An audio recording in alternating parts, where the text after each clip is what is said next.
Okay, human, this is a cold read. I'm going to look at a pitch deck for the very first time. I'm going to record everything I think that a VC or an angel investor would think, but will never, ever tell you. They would say you're too early or not a fit. But what does that mean?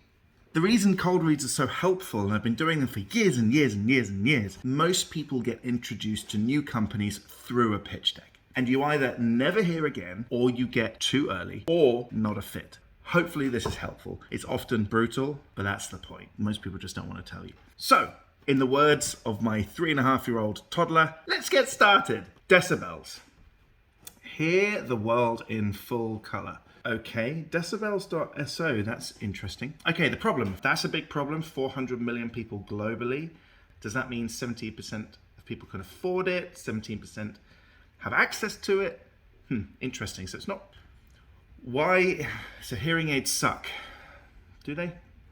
No positive brand identity. I guess there's no Warby Parker of hearing aids, not that I know of. $6,000 for a single hearing aid. Now, is that $6,000 to the consumer or $6,000 to the insurance company or the NHS or whatever? Not entirely sure. And if that's what currently exists, I don't know. Don't really have any opinions on whether that's good or bad. I see this little pitch thing here. Oh, that wants me to go to a website. I don't like that. That really puts me off. Solution, design a hearing tech. Great customer experience. That's not really anything to do with design a hearing tech. That's a different solution to a different problem. Decibels, oh, wait a second. Hearing enhancers? You told me the problem was around hearing loss or a lack of, hearing abilities. That's how I've interpreted it.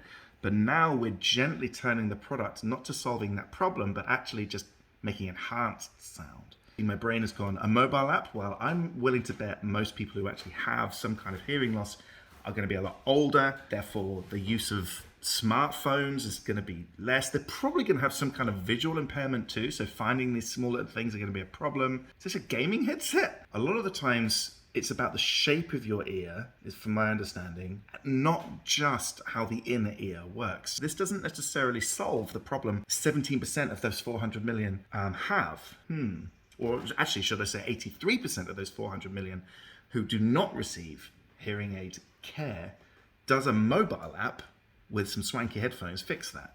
What I'm thinking now is I'm starting to lose a bit of trust that are they actually solving the problem that they painted at the very beginning? What I really want to see in this pitch deck is a breakdown of the price that people pay currently. Like if it's $4,000 or $6,000, where does that money go? Because I want to see how much is the tech versus how much is in distribution, procurement, how much of it is in, the fitting to the ear, the consulting services, is it an all-in cost of going to a GP, getting diagnosed, all those kinds of things. If it's an economic problem, tell me the economics. If it's a technology problem, tell me the technology. If it's a service problem, show me the service which is broken. Okay, team. Okay, I don't see a medical expert there. I have hearing loss. Okay, so we have the consumer. So it sounds like this is founded by somebody who's making a product for themselves. On the one hand, that's a good thing because it means that I know at least one person's going to buy it. And there's probably more people like Nick Morgan-Jones.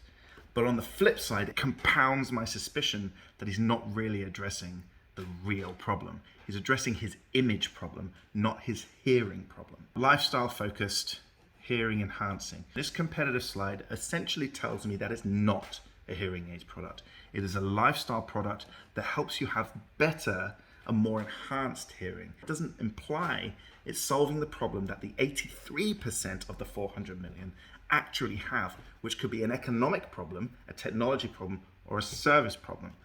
I'm now at the point where I'd probably put this deck down and I would probably reply with the words too early.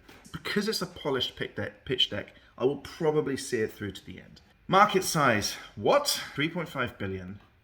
Between 20 and 40 represents, it's under 5% of the market. Oh, right. This is why I would definitely put this pitch deck down right now. They're basically saying that SAM, the problem space that they're trying to address, if I'm a venture investor, I essentially want to make sure that with 3 to 5% of their SAM captured, I will get a return on my investment. They're never going to get 100% of that market.